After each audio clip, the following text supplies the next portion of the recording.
Hi, this is Gabriel, otherwise known as This Isn't the Name I Chose. I am here with my Azusa Lost But Seeking deck.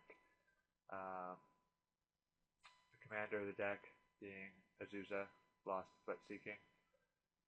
The general idea is with her is to play a lot of extra lands, and the way I've chosen to do that is by drawing a ton of extra cards, so I therefore have extra lands to play.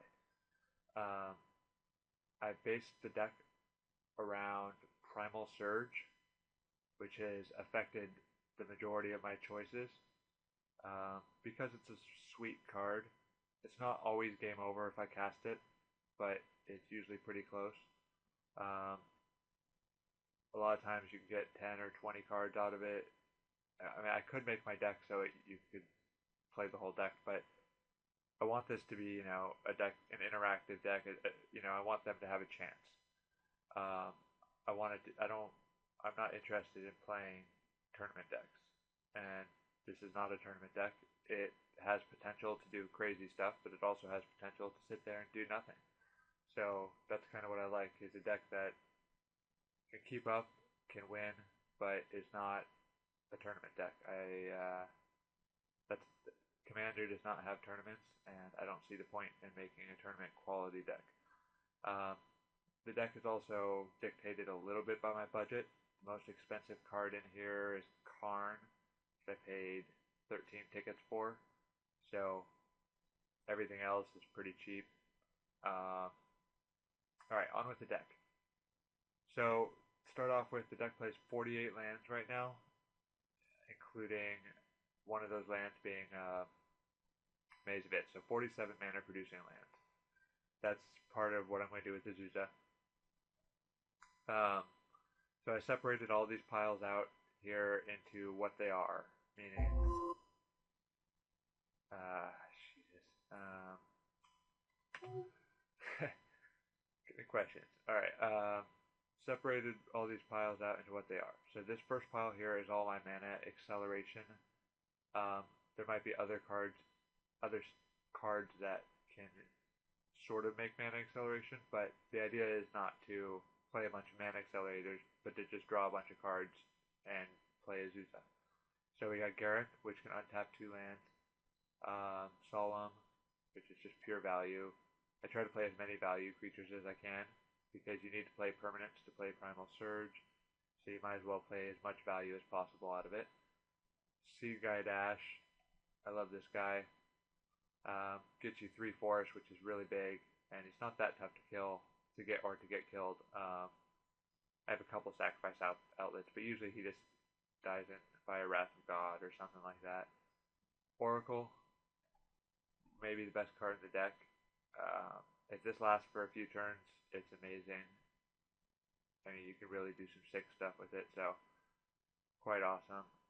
Borderland Ranger, another bit, and Civic Wayfinder, same card basically. They're in there for consistency. I mean, they're better than a land, basically. So yeah, my Elder is much better than a land. Gets me 2 lands plus another card usually. Colony Heart Garden or Colony Heart Expedition is gets me 2 lands usually. It's really great on turn 2, pretty mediocre later on, but it's so good on turn 2 that it's worth running in my opinion. Sylvan Ranger is another card that it puts a land into my hand for free. It's better than a land. Soul Ring, of course, should be banned, but since it's not banned, I'm not going to put myself at a disadvantage to be the only person not to play it. Expedition Map, once again, just like a land. So I mean, I'm playing 47 mana producing lands, but I'm also playing Expedition Map, Soul Ring, Sylvan Ranger, Civic Wayfinder, Borderland Ranger, which are all basically the same as a land. This next stack, this is all the mana doublers. Extra planar lens. I'm playing Snow Covered Forest, so extra planar lens won't work for anybody with regular forest. They have to have snow covered. Mana Reflection is the best of the mana doublers. If it if they don't kill it, it generally will win you the game within 2 turns. Cage Sun, pretty sweet. It makes creatures a little bit bigger, and it can be copied by Sculpting Steel. Well, it's been bugged lately, but they might have fixed it. Vorinclex. I don't like playing this guy too early. I've had the chance to play him turn 4 before, but it's better to wait. In my opinion, it's better to wait until you want one of those turns with huge amounts of mana, cast him, and then tap all your other lands and cast more stuff. Um, in 4 player, he tends, if there's 3 players left, he tends to draw all the hate, and then all the hate goes to you for playing him in the first place. So, not as good in 4 player until later in the game. Patron can be good. It makes all your guys sort of have vigilance. It can double the amount of force you have. Patron's really good when you already have a Cage Sun or a Mana Reflection or one of he's great when you have one of these other 4 out. Alright, next row, card draw. This is the big thing. Horn of Greed is probably my favorite card because, well, this is what the plan usually is with Horn of Greed. Is turn 3, play Azusa, don't play any other lands. Turn 4, play Horn of Greed, and play 3 lands in a row to draw 3 cards. And then be able to do that pretty much every turn of the game unless they kill the horn. It looks symmetrical, everybody gets to do it, except this deck is able to consistently play 3 lands a turn, and their deck can't, so not as symmetrical. Seer Sundial, it's alright. Paying 2 mana is pretty big, usually when you want to actually do real stuff, but sometimes it's good to just grind out some card draw. Not my favorite card in the deck, but it's definitely not cuttable. It really will save games sometimes. I've had games where I've drawn 10, 15 cards off it, and it's going to be pretty insane. Primordial Sage. Draws cards every time you cast creatures. Nothing else to say. Soul to Harvest, same thing, except it also works with like placing creatures into play with Primal Surge and Genesis Wave. So I guess it's a little bit better. Mind's Eye. This is a 4-player deck. I do play it 1-on-1 sometimes, but it has stuff like Mind's Eye because it's primarily a 4-player deck. And Mind's Eye is pretty just insane in 4 players. If it gets back to you, you've already drawn at least 3 cards off it. Usually you can draw more than 3 cards off it before it gets destroyed. Garruk is in the draw cards pile because I pretty much only draw cards with it. I'll draw cards when I draw 6 or 7 or whatever, and then he dies. So he's like a permanent version of Harmonize that's just better in every way. Pack Leader I like a lot. He works with tokens, and he also works with Primal Surge and Genesis Wave. But he works with both Garruks. When they make tokens, they let you draw cards, which is pretty sweet. Greater Good is really insane. Protects your creatures from being stolen and copied, and draws you insane amounts of cards with some bigger creatures. Lurking Predators is just pure value. It's a 4-player deck, so you really want to have cards like this in 4-player games where they activate off everybody. It gives you so much value out of it. I can get this out turn 4 pretty. Where am I? I can get Lurking Predators turn 4 pretty easily. And if it lasts, if I get 7 or 8 chances before it's destroyed, I'm going to hit 3 creatures. That's pretty good. And even if you're not hitting creatures, you can still fix the top of your deck a little bit. So if you see like a Primal Surge on top and you have 10 mana next turn, you can keep that on top. And it can do some really good stuff. I don't play with Sylvan Library because I don't own one. But I also don't know how great it would be in this deck anyways. But it's similar to Sylvan Library, but I'd say a lot. It's similar but stronger. Deadwood Treefolk is a 2-for-1, and you can keep recurring these back and forth if you have these 2 out for tons and tons of grinding card advantage. Usually that's not the type of thing that's important until there's only two players left, but it's not horrible either. Being able to get Eternal Witness back is pretty sweet, and sometimes you just need something else like Crater Hoof back or whatever. But Deadwood, I love. Eternal Witness obviously is pure card advantage. You draw, you get something back that's going to draw you 10 more cards. Pretty awesome. Alright, alright, here's the heart of the deck. These are the only 4 non-permanent cards in the deck. So, the reason being because of Primal Surge. We have Praetor's Council, which is not amazing at all times, but the majority of the time it is. This card's probably the card most on the bubble in this deck of being cut.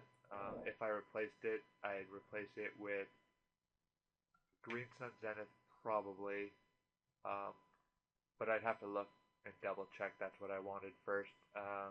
But most likely I'd replace it with Green Sun Zenith. If I had an unlimited budget, I'd replace it with Kozilek or Kozilek or Raphaelos. But I'm not about to go out and buy those right now, so it's staying as Praetor's Council. I've won games off that card before. It works really well with Greater Good. It's pretty sweet. I mean, since most of your cards give you some form of card advantage already, if you get 5 or 6 cards in the graveyard and then cast that, it's like drawing 10 cards. The mana requirement's not too big a deal. You don't want to play it on turn 4 anyways. So you can generally cast it when you want to cast it. A lot of people play graveyard removal, so, it can be good. It can also be a dead card. But generally, it's been pretty good. I might switch it out for Green Sun Zenith. Maybe something else. But for now, it's staying in. Genesis Wave is just another form of Primal Surge, basically. Both of them do not want permanents. Do not want non-permanents. That's why these are the only 4 non-permanents. Tooth and Nail. There's no real instant win combos in here, but you can get Eternal Witness. You can get, depending on what you have, you can get Crater Hoof Behemoth for the win, usually. So it's not that there's any instant win combos, but Crater Hoof Behemoth can do it. Crater Hoof Behemoth plus Ant Queen. If you have a ton of mana, which is pretty easy to get 20, 30 mana. So you Tooth and Nail for both of these two, and then make a bunch of tokens with the trigger on the stack, and then you can attack with the huge Crater Hoof and whatever else you had out. Alright, so this next stack is sort of finishers. Ant Queen's not really the finisher there, but Crater Hoof is, and Kamal is. Both of these two can easily win the game for you in one turn. I've done over 500 damage with Crater Hoof, same with Kamal, in one attack. So yeah, any card that you can get over 500 damage in one attack with is pretty insane. I've only been able to do that much because I was able to play Ant Queen the turn before and make a shit ton of tokens. So if you're able to play Ant Queen and then one of these, you're going to win the game. Alright, these are my 2 cards that can tutor, basically. Fauna Shaman is okay, and so is Fierce Empath. My philosophy on Commander is that tutors sort of go against the whole point of it, which is the idea is to have every game be different. And if you're playing a ton of tutors, every game becomes the same. Especially when people play black, this is really noticeable in black and blue decks where they just go demonic tutor, vampiric tutor, blah blah blah blah blah, and they sculpt some combo or nonsense or whatever. But every game they play the same cards over and over and over, and that's not what I want. I want it to be different. Fierce Empath has a restriction on it, and for me, I usually get Crater Hoof. But I've also got Kamal before. I've also gotten Terastodon, Woodfall Primus. There's plenty of options. Wormcoil Engine when I just needed life. Palaka Worm when I needed life. So there's plenty of options available. Even Deadwood Tree Folk is fine. get you a couple cards out of the graveyard. Depends on how early it is, of course. Like if I play this on turn 3 or turn 4 or something, I might just be getting like a Soul of the Harvest to set up for some card draw. Very versatile, but it's not overpowered. It's just, it's good. Fauna Shaman, I occasionally use it. Generally doesn't live too long. People kill it pretty quickly, but um, generally the idea is to toss the expensive stuff early on to get little dudes that search up for lands, like my Elder and so forth. And then later on, drop whatever creatures to get your big dudes that will win the game. I'm not a big fan of Fauna Shaman, but it's alright. I mean, it's nice it comes down early. I don't have too many early drops, and it's nice to be able to do something on turn 2. Let's go on to the next tile, which is Destruction. This whole pile will allow me to take care of stuff. We got Brittle Effigy for creatures, and we got Duplicate for creatures, Tornado Elemental to kill flyers, Silklash Spider to kill flyers, Karn Liberated to kill anything. Karn has been pretty important actually. I really got it because I like restarting games. But I can pretty easily cast it turn 4, and turn 3 is possible with either Soul Ring or Ancient Tomb. So it's not bad at all. Even in 4-player, it's, you start exiling stuff and just sit back and block. You could easily get it up to 14 and restart the game with a couple lands already in play. So yeah, it's a card I like a lot, and it's fun. Plus I bought it, and then it went way up in value, so that's nice. Alright, the rest of the stuff in this pile destroys lands, artifacts, enchantments, Wood, Woodfall Primus, Terrastodon. I guess these can both get Woodfall Primus, Terrastodon, and Mold Shambler can all get Planeswalkers also. Then we got Acidic Slime, which can get lands, and Indic Stomp Heller, which can get just artifacts and stuff. So it's not a huge removal suite, but it's been pretty much what I need. This deck's a little bit faster than others too, so you don't tend to have to destroy a ton of stuff. Next tile is just fatties. They all give me an advantage. Wurmcoil Engine, I get creatures if they wrath, and I can gain life off it, which can be very relevant. Plus, it kills anything. It's nice. Palaka Worm is a pet card. I just like the card a lot. It draws, it's pure value. It's like a bigger version of Solemn. Really good with Greater Good and Big Garrick for drawing cards. And it's just a value card. It can also beat face pretty well actually. I could definitely see taking it out if I found a better creature for that spot. But I haven't really found a better creature for that spot. I've tried out other stuff. In fact, I had Thragtusk in at one point. That Palaka Worm's just better in Thragtusk, at least in Commander, not in Standard. But in a mono green Commander deck, Palaka Worm is better. So I'm happy with it, though. It's probably the second card to be cut in this deck after Praetor's Council. Worldspine Worm has been pretty fun. It's insane with Garrick and blah blah blah blah Greater Good, and you can just do so much damage with it. It's just ridiculous being able to attack with the 15/15, and it's kind of funny. And I've been able to cast it. I think turn 5 was the quickest, which isn't too bad. So I like it. I also do not mind casting it or searching for it with Greater Good. Searching for it with Tooth and Nail is a good option if I have Greater Good in play. Because drawing 15 cards and then discarding 3 is pretty insane. Alright, these last 2 cards I couldn't figure out where to put them. Sculpting Steel is just a general good card. I like to copy Cage Sun, preferably, or Horn of Greed, but I'm okay copying something, and there's always something. That's the thing. There's always an artifact out there to copy that's worth copying. So It's a good card. Um, Asceticism is it's like insurance against wrath effects. A lot of wrath effects being played don't actually stop regeneration, so this does. This allows me to regenerate and stop them. And if I have a mana doubler, it's only 1 mana per creature. But even at 2 mana per creature, being able to keep like Ant Queen and a 6/6 in play or something is pretty huge. Alright, last deck here is my non-basic lands. Um, Mosswarp Bridge, pretty easy to activate.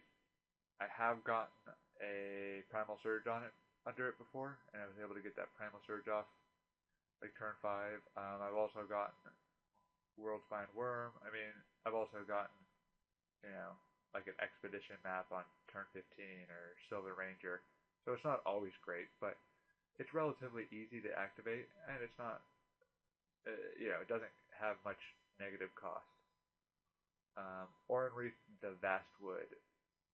It can go infinite, not infinite. It can repeatedly save Woodfall Primus, the only persist creature I have. But it's more just a value card. There's no real reason not to run it in a mono green deck.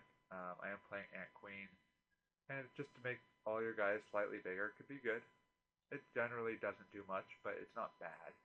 There's very few times I've regretted drawing it because it comes into play tapped or whatever. Very rarely does it make a difference. You have my Hollow, another card. It's like a mediocre value card. Once in a while it makes a big difference, but most of the time it just sits there doing nothing. Alright, so Vesuva is a good one. It's always something good, so I never complain about Vesuva. Once in a while I'll use it as land destruction to kill somebody's legendary land. So you can think of it as like a strip mine. But I don't I don't destroy lands just to mana screw people, because that's a dick move. So I only do it for a couple lands that are super dangerous. Most of the time, my preferred copy target would be Maze of Ith, but I'm okay with copying even basic lands. Alright, Temple of the False God makes 2 mana, can't argue with that. Scrying Sheets, one of the reasons to play snow-covered lands. Some games I've been able to get 5 or 6 lands off this. Sometimes I've done it 5 or 6 times and got nothing. But since you only do it when you have nothing else to do, there's no harm in having it in there. I have like 25 or 27 or something snowland. So, it's like a 1 out of 3.5 chance or something. It's not horrible. Plus, there's ways to manipulate the top a little bit, so it's not horrible. Reliquary Tower, of course, because I draw a ton of cards. Mystifying Maze is a bad Maze of It, but it's very good versus big tokens. That doesn't happen too often, but it is good versus big tokens.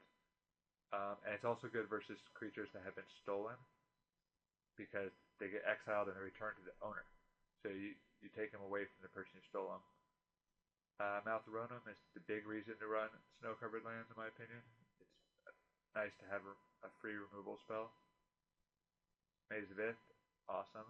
I bought the From the Vault land set, and I highly recommend everyone else do that too. It's well worth it. You get a Maze of Ith, an Ancient Tomb, and a Vesuva, and a couple other things, I don't know. High Market. This is what you get. This card's great, and I recommend it. It's the same as, there's another card, Diamond Valley, which Diamond Valley is better, except it doesn't make mana. This does, and that's important. Haunted Fengraf, its value. I mean, none of my creatures are bad. So, at the worst, it's like, get out a Sylvan Ranger, put Sylvan Ranger into play, get a land to replace it. It's never horrible.